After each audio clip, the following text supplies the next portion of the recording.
I want to thank you, Zambian people, for giving me a great opportunity to be your president.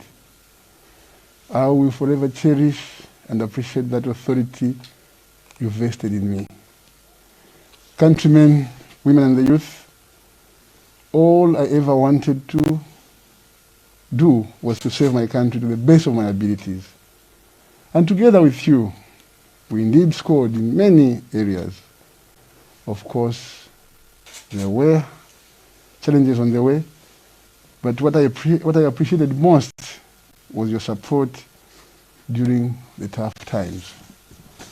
Countrymen, women and the youth, we held our general elections on Thursday, 12th August 2021, and the Electoral Commission of Zambia, ECZ, have released the final election results.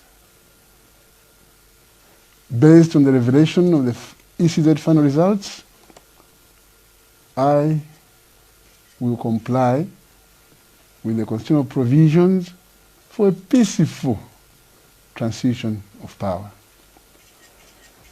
I would therefore like to congratulate my brother, the President-elect, His Excellency Mr. Hakainde Hichilema, for becoming the 7th Republican President. Countrymen, women and the youth, let me also congratulate all those who participated in this general election and won at various levels. To those who did not, there is always another time.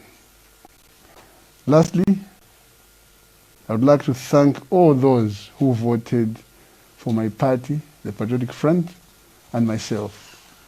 To you, I say your vote was not in vain. Please continue supporting us. Countrymen, women and the youth, I wish you well, and may the good Lord bless our republic, Zambia. I thank you.